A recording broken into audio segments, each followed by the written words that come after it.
सर्वत्र गणरायाच्या आगमनाची लगबग लागलेली आहे आणि अशात आपण सध्या भंडारा जिल्ह्यातील हरदोली येथे आहोत।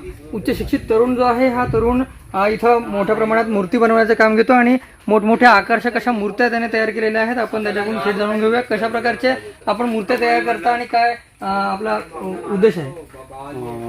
आपण म्हणजे मातीपासून मूर्त्या तयार करत असतो आणि त्याच्या व्यतिरिक्त आणखी दुसऱ्या पण मीडिया असतात, पण जास्तीत जास्त जे गणेश उत्सव, शारदा उत्सव, दुर्गा उत्सव करिता ह्या ज्या मूर्त्या बनतात तर ह्या आपल्याकडे मातीच्याच बनतात। आणि आपलं हे उद्देश आहे की जसं आपण बाहेर पण जॉब करू शकतो, पण आपल्याला आवड या कलेमध्ये आहे आणि एकदम म्हणजे इंटरेस्टेड भाग आहे आपलं बचपनापासून, म्हणजे लहानपणापासून शाळा शिकत आपल्या घरचे असं म्हणत नाही का की उच्च शिक्षित आहे तर तू बाहेर शहरी भागात जाऊन ड्युटी कर किंवा काही असं म्हणत नाही का?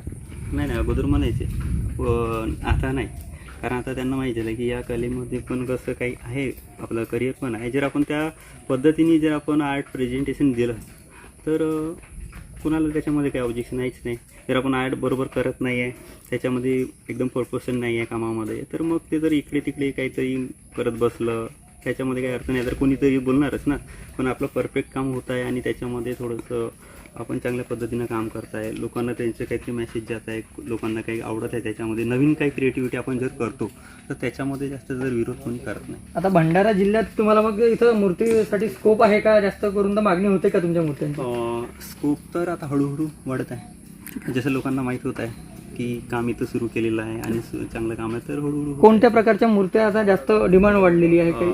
आता हे म्हणजे हे असतात ना, त्याच्यामध्येच तर जास्तच्या गणेश मूर्ती, दुर्गा मूर्ती, आणि त्याच्यामध्ये थोडंसं ते क्रिएटिव्हिटी कन्सेप्टेड जे आपण कन्सेप्ट बनवतो, एखादी जर थीम घेतली आणि त्याच्यावर जर आपण काही बनवलं तर त्या लोकांना आवडतात नवीन। जसं अगोदर काय चालायची, फक्त मूर्ती ठेवायची, लोक पूजा करायची, सरळ जायची, आणि आता काय आहे की आपण त्यांना मुवमेंट देतो, त्यांना काही कन्सेप्ट देतो, काही मेसेज देतो की एखादं गावाचं सीन त्या मूर्तीमध्ये टाकून दिलं। शारदा उत्सवमध्ये आपण झाकी वगैरेचे जे प्रकार आहे ते लोकांच्या आता थोडंसं ते आवडतं विषय बनलेला आहे। काय अडचणी नेमक्या या तुम्हाला या छंदामध्ये छंद जोपासताना कोणत्या अडचणी तुम्हाला येतात नेमक्या?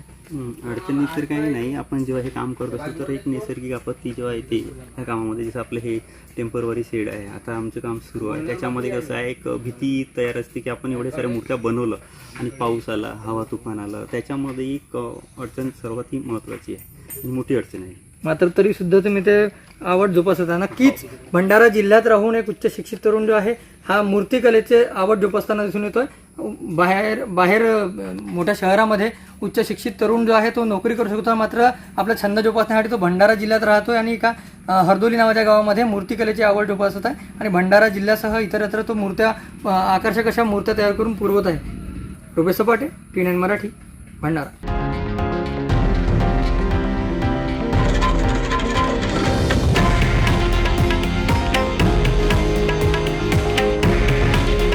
हे आहे देशातील नंबर 1 न्यूज नेटवर्क आणि आपण पाहत आहात TV9 मराठी।